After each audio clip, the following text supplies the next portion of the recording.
பூதாகரமான பிரச்சனை. இது கொஞ்சம் கான்ட்ரவர்சியான கைடன்ஸ், ஆனா உண்மை இதுதான். 10th 12th engineer.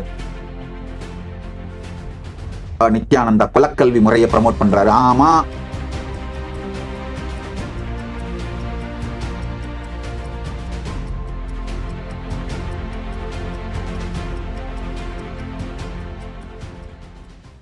நிறைய பேரு இந்த சமூகம் சார்ந்த நிறைய பிரச்சனைகள், கேள்விகள் எல்லாம் கேட்டுட்டு இருக்கீங்க.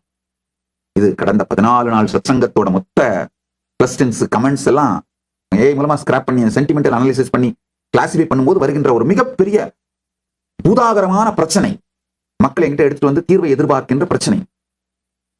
பரமாத்வைதம், பரமானுபூதி, அதையெல்லாம் விட மக்கள் இதுதான் நிறைய பேர் கேட்கறீங்க. ஒரு ஐடியல் வாழ்க்கை முறையை சொல்லிடுறேங்க.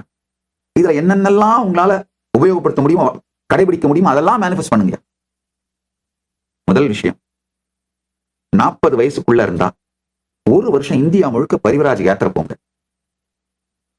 கல்யாண மாணவரா இருந்தா உங்களுடைய கணவனையோ மனைவியோ துணையையும் கன்வின்ஸ் பண்ணி கூட கூட்டு போங்க. ஒண்ணு. கல்யாணம் ஆகாதவரா இருந்தா கட்டாயமா இந்த 1 வருஷம் பரிவராஜ யாத்திரை பண்ணிட்டு கல்யாணம் பண்ணிக்கோங்க. இல்ல கல்யாணம் ஆகல சாமி, ஆனா கேர்ள் ஃப்ரெண்ட் பாய் ஃப்ரெண்ட் இருக்காங்க, நிச்சயம் ஆயிடுச்சு, அப்ப 2 பேரும் என்ன பண்ணுங்க, இந்த மாதிரி 1 வருஷம் இந்த மாதிரி யாத்திரை பண்ணிட்டு அப்புறம் கல்யாணம் பண்ணிக்கோங்க. ஒன்னாவே யாத்திரை பண்ணுங்க, அதுக்கப்புறம் கல்யாணம் பண்ணிக்கோங்க. காரணம் என்னன்னா, உங்களுடைய உறவை முழுமையாக்கி உயிர் மலர்ந்துருங்க. செல்போனை மாத்திக்கிறதுக்கு பயந்துட்டு வாழ்ந்துட்டு இருக்க அந்த உறவு இல்லைங்க, உங்க மனசையே மாத்திக்கிட்டு, இந்த என் மனசோட நீ ஒரு 10 நாள் வாழ், இல்ல உன் மனசை எனக்கு கொடு, நான் அதோட ஒரு 10 நாள் வாழறேன், அந்த மாதிரி வாழக்கூடிய உறவா மாறிடுங்க. இது மாதிரி ஆழமான உறவை உருவாக்குங்க. அந்த மாதிரி உறவை உருவாக்குறதுக்கு ஸ்ரத்தையோ தைரியமோ அதெல்லாம் எதுவும் இல்லைன்னா ஒண்ணும் வேணாம், தூக்கி போட்டு சன்னியாசி ஆயிடுங்க. அப்போ உங்களுக்குள்ள உட்கார்ந்து ஆழ்ந்து தவத்தாலும் யோக தியானம் மற்ற ஆன்மீக பயிற்சிகளாலும் வாழ்க்கையோட அடுத்த நிலை பரிமாணத்துக்கு போற வேலையை கவனிக்கலாம். ஆனா ஏதாவது ஒண்ணு ஸ்ரத்தையோட பண்ணுங்க. அடுத்து, இனிமையா கல்யாணம் ஆகி செட்டில் ஆயிடுச்சா, 2 பேரும் சேர்ந்து உழைச்சி உங்களுடைய சொந்த நிறுவனத்தை கட்டமையுங்கள், உருவாக்குங்க. தயவு செஞ்சு இன்னொருத்தருக்கு வேலை செய்யாதீங்க. கணவனும் மனைவியும் சேர்ந்து உழைங்க. நீங்க உங்களுடைய சொந்தமான வருமானத்திற்கான சகலவிதமான அமைப்பையும் உருவாக்கிக்கோங்க. சில பேர் கேட்டிருக்கீங்க, நாம மத்தவங்களுக்கு வேலை கொடுத்தா அப்ப அவங்களுக்கு நாம அநீதி இழைக்கிற மாதிரி இல்லையா? நான் சொல்றதை கேட்டு எல்லாரும் புத்திசாலியா மாறி சுய தொழில் சுயமான நிறுவனத்தை உருவாக்க அளவுக்கு தைரியமா வந்துட மாட்டாங்க. அந்த மாதிரி வராதவங்க மற்றவங்களுக்கு தான் வேலை செஞ்சாகணும்.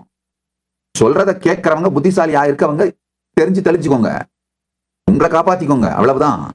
மற்றொருவருக்கு வேலை செய்யாம உங்க வாழ்க்கையை நீங்களே உழைச்சி நீங்களே கட்டமைச்சு உங்க பொருளாதாரத்தை நீங்க சம்பாதிக்கிற மாதிரி நிறுவனங்களை வாழ்க்கை அமைச்சுக்கிட்டீங்கன்னா அப்ப என்ன ஆகுனாங்கய்யா,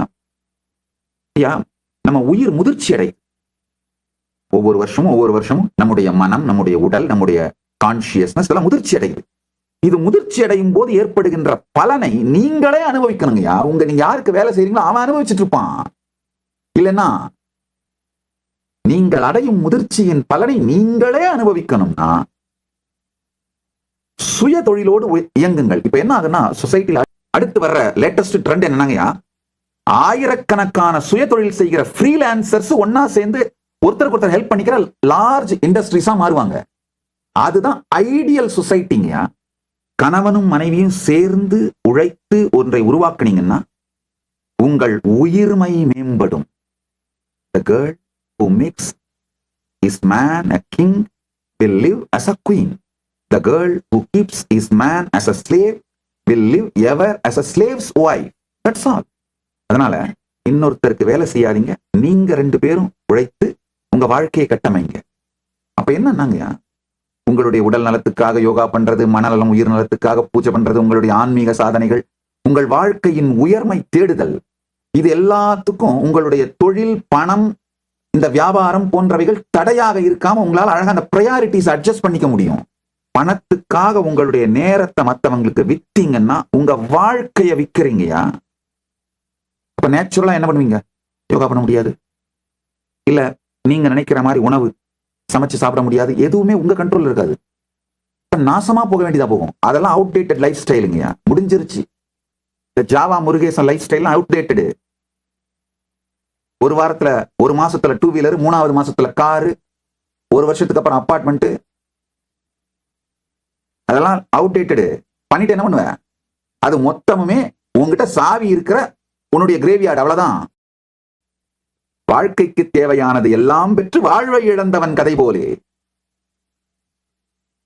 லைஃப பில்ட் பண்றதே அவ்வளவு ரசனையோடையும் ஆனந்தத்தோடையும் பில்ட் ஆகணுங்க. அதுக்கு அடுத்தது இது கொஞ்சம் கான்ட்ரவர்சியான கைடன்ஸ். ஆனா உண்மை இதுதான். 10 குழந்தை பெற்றுக்கோங்க. 10 குழந்தை பெற்றுக்கோங்க. ஸ்கூலுக்குலாம் அனுப்பாதீங்க. ஹோம் ஸ்கூலிங் பண்ணுங்க. சுய தொழில் நடத்துறவங்களால கட்டாயமா இது எல்லாத்தையும் அழகா மேனேஜ் பண்ண முடியும். இப்பெல்லாம் ஏஐ டூல்ஸ் நிறைய வந்துருச்சுங்க. உங்க லைஃப் ஆர்கனைஸ் பண்ணிக்கிறதுக்கும், டிசிப்ளின்டா நடத்துறதுக்கும், உங்க லைஃப பியூட்டிஃபுல்லா மேனேஜ் பண்ணிக்கிறதுக்கும் எல்லாமே வந்துருச்சுங்க. அழகா மேனேஜ் பண்ண முடியும். பிரான்சைஸ் பண்ண வேண்டிய விஷயங்களை பிரான்சைஸ் பண்ணி விடுங்க. குழந்தைங்களை வளர்க்கறத பிரான்சைஸ் பண்ணி விடாதீங்க. நீங்க வளர்க்கலன்னா சோசியல் மீடியாவும், வீடியோ கேம்ஸும், என்டர்டெயின்மெண்ட் இண்டஸ்ட்ரி உங்க குழந்தைங்களை வளர்க்கும். அப்புறம் நாசமா போயிருச்சுன்னு நடுத்தரில் உட்காந்து அழுதுட்டு இருந்தா என்ன புண்ணியம்? நீங்க வளர்க்கல, யாரோ வளர்த்தாங்க. அப்புறம் என்ன ஆகும்? அது அப்படிதான் போகும். 10 குழந்தைங்களை பெற்றுட்டு நல்லா ஹோம் ஸ்கூலிங் பண்ணி குழந்தைங்க ஒவ்வொன்றுத்துக்கும் அதனுடைய தனித்தன்மைகளை கண்டுபிடிக்க வச்சு அந்த ஃபீல்டில் எக்ஸல் பண்ண வைக்கிறதுங்க. எப்ப பார்த்தாலும் இந்த மெக்கல்லே தருதர முடிச்ச என்ன பண்ணாலும் என்ஜினியர் ஆக்கு. எல்லாத்தையும் 10th 12th என்ஜினியர். அவன் என்ஜினியர் ஆனா என்ன பண்ணுவான்? போற மாதிரி நின்றுட்டு இருப்பான். என்ன பண்றதுன்னு தெரியாது வாழ்க்கையில. ஒரு மனுஷன் 25 வருஷம் எல்லாம் உபயோகமில்லாத ஒரு கல்விக்காக வீணடிக்கலாமாங்கய்யா. குழந்தைங்களை வளர்க்கும் பொழுதே ஏஐ மூலமா எஜுகேட் பண்ணி உங்களுடைய பிசினஸோட பாகமா மாத்தி வளரும் பொழுதேங்கய்யா உடலுக்கு தேவையானது, மனதுக்கு தேவையானது, உடல் நலம் இருக்க, மனநலம் இருக்க, பொருளாதார வளத்தோடு வாழ பிராக்டிக்கலா உங்க பிசினஸ் கத்து கொடுத்தே பிசினஸோடய வளர்த்துருங்கயா. உடனே இப்ப கமெண்ட் போடுவீங்க, நித்யானந்தா குலக்கல்வி முறையை ப்ரமோட் பண்றாரு. ஆமா, அதுதான் பண்றேன். லைஃப்ல ரொம்ப சக்சஸ்ஃபுல்லா இருக்க எல்லாரையும் பாருங்க. பிசினஸ் மேன் ஆகட்டும், பொலிட்டீஷியன்ஸ் ஆகட்டும், பேரெல்லாம் நான் தனியா சொல்லல, அத்தனை பேரும் பாருங்க குலக்கல்வி முறையால் தான் வெற்றி அடைந்திருக்கிறார்கள். செகண்ட் தேர்ட் ஜெனரேஷன்ல தான் எக்ஸ்பர்டைஸ் டெவலப் ஆகுங்கயா, ஸ்பெஷலைசேஷன் டெவலப் ஆகுங்க. இதான் உண்மைங்கயா. அதனால என்ன பிசினஸ் பாக்குறீங்களோ உங்க குழந்தைங்களுக்கு சிறு வயதுல இருந்தே அந்த துறை அறிவு அதை கொடுத்து வளர்க்கும் பொழுதே அந்த மாதிரி வளர்த்துருங்கயா. அப்போ அவங்களுடைய டேஸ்ட் உங்களுக்கு தெரிஞ்சு போயிடும். ஸோ இது மாதிரியான ஒரு டைட் நிட் லார்ஜ் ஃபேமிலியா உருவாகுங்க. வாழ்க்கை முழுமை அடையுங்க. அப்ப பூமியை விட்டுட்டு போகும்பொழுது, நீங்க கைலாசம் போகும்பொழுது, ஆஹா வந்ததற்கு மிக பெரும் நல் செயல் செய்தேன், இந்த குழந்தைகள் இந்த தர்மத்தை தொடர்ந்து நிகழ்த்துவார்கள்னு உங்களுடைய வம்சம் உங்களை கொண்டாட, நீங்கள் உங்கள் வம்சத்தின் மீது மிகுந்த ஸ்ரத்தையும் நம்பிக்கையும் உங்கள் வாழ்க்கை முழுமையடைந்தது என்கின்ற ஆனந்தத்தோட கைலாசம் போவீங்க.